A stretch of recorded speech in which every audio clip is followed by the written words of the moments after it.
السلام عليكم ورحمة الله وبركاته.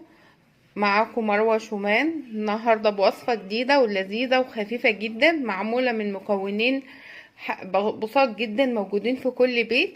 وصفة بيحبها الولاد والكبار، وصفة لذيذة وبتتعمل في وقت قليل جدا. وزي ما عودتكم دايما وصفاتي سهلة وما هتتعمل ان شاء الله بكل احترافية، وهتعمليها من غير ما تعرف اخطاء لو تابعت الفيديو معايا وشفتي بتتعمل ازاي. ارجو منكم اللي لسه بيشوف قناتي جديد يشترك فيها ويدعمها، وياريت ما يتخطاش الاعلان ويفعل الجرس عشان يوصل لكم كل جديد. يلا بينا نشوف عملنا الوصفة دي ازاي. يلا بينا على المقادير.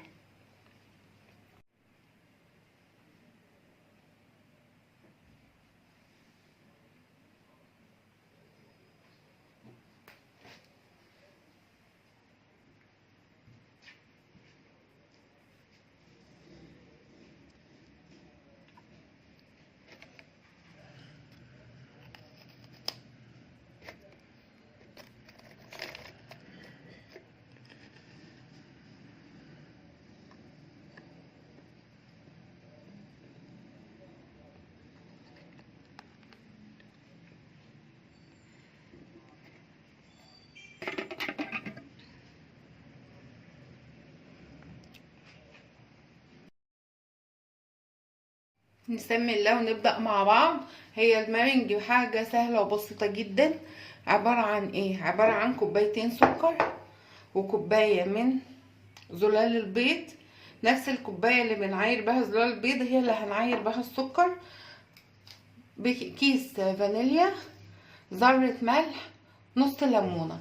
حاجة بسيطة جدا. اهم حاجة ان العجان بتاعنا يكون ناشف جاف تماما مفيهوش ولا نقطة مية. نعمل ايه؟ ننزل بزلال البيض مع السكر. متقلقيش ان انت هتنزلي بيه كده مرة واحدة، ماشي؟ السكر بيكون ناعم حبيبات مش مطحون. ذرة الملح، عصير الليمون،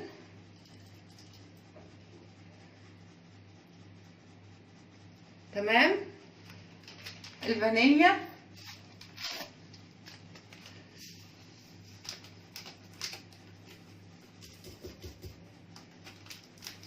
ونعمل ايه؟ نخفق الخليط دون كويس قوي في الاول على سرعه هاديه الخليط يمتزج، وبعد كده نزود السرعه لغايه ما يتماسك معانا ويبقى خليط متماسك وجميل جدا. ونشوف هنعمل فيه ايه. يلا نسمي الله ونبدا بالخلط. بسم الله.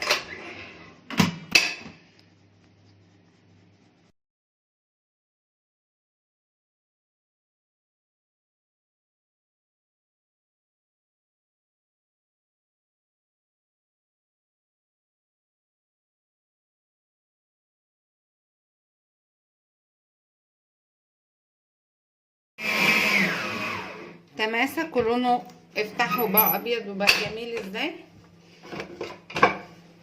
شايفين تماسكه؟ بسم الله اهو.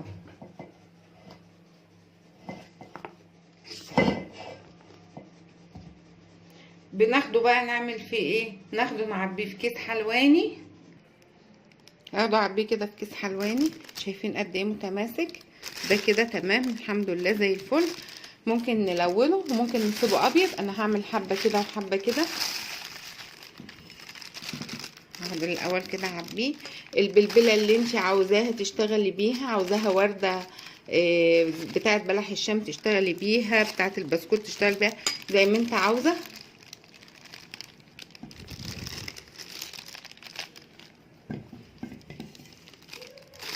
كده بالشكل ده.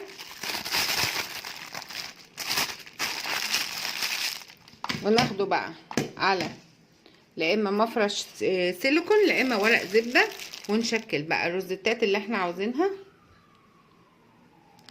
بسم الله.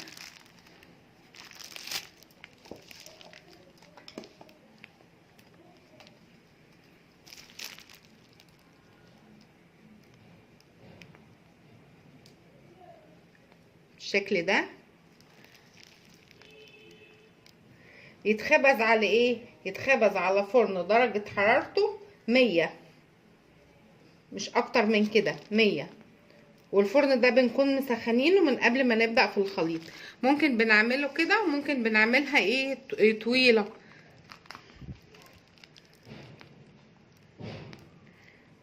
بالشكل ده.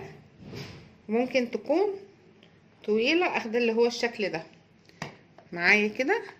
بسم الله، اللي هو الشكل ده زي ما انت حابه. بس انا بحب اعملها رز صغير كده على قد مع الطفل، يعني يمسكها ما يبهدلش بها الدنيا كده.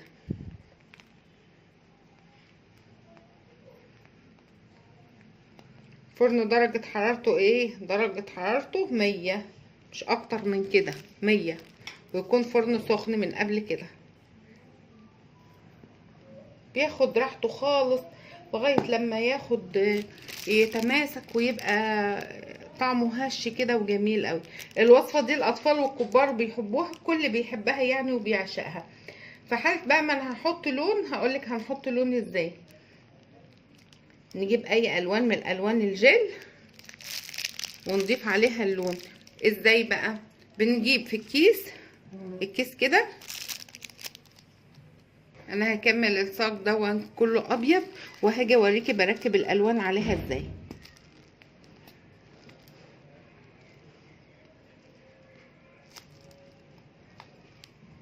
هاخد اخبزه ايه؟ فرن درجة حرارته 100 زي ما قلنا. تمام. شايفين شكلها الروزيتات دي شكلها حلو قوي ازاي. الوصفة دي جميلة جدا، بيحبها الاطفال والكبار، متهيألي مفيش حد بيختلف عليها.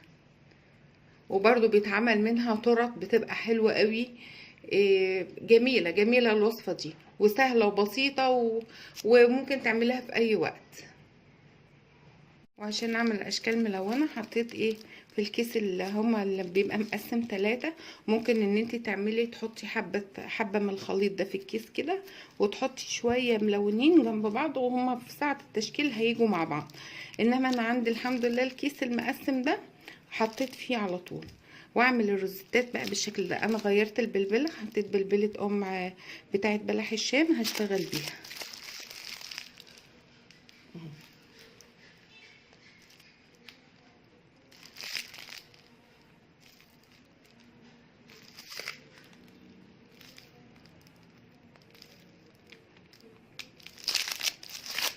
جميل ازاي. الوصفه دي حلوه قوي، كل الولاد بيتجننوا عليها. بقى لما هنعملها كمان الوان كده، الاصفر مع اللبني حلو قوي. ممكن اي الوان بقى متاحه عندك. يا دوبك بس حطيت نقطه من اللون الوان جيل وخلطتها مع الخليط، نقطه صغيره كده وخلطتها مع الخليط.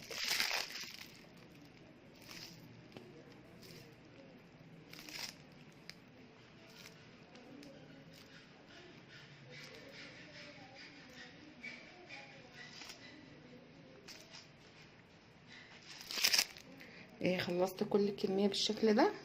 هندخلها زي ما اتفقنا في فرن درجة حرارته 140 لغاية لما تستوي بتبقى مقرمشة كده وهشة. هوريها لكم ان شاء الله. يلا ندخلها على الفرن. دي شكلها بعد ما خرجت من الفرن، شايفين اهي، ونشفتها بقت متماسكة اهي جامد ازاي.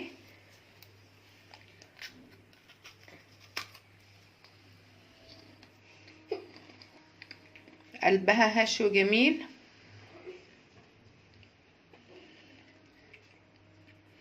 زي ما قلنا شروط نجاح الوصفة دي انها تتخبز على درجة حرارة 100 وتاخد راحتها خالص. ممكن تقعد في الفرن ساعتين لغاية لما تتماسك كده ويبقى لونها حلو.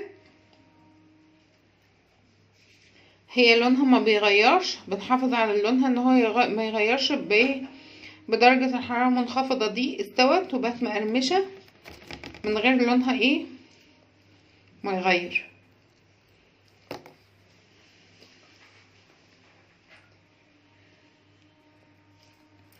وصفة جميلة ولذيذة كل الأطفال بيحبوها. عجبتكم الوصفة؟ لايك وشير. وتفعيل الجرس عشان يوصلكوا كل جديد. نتقابل في وصفة جديدة بإذن الله. السلام عليكم ورحمة الله وبركاته.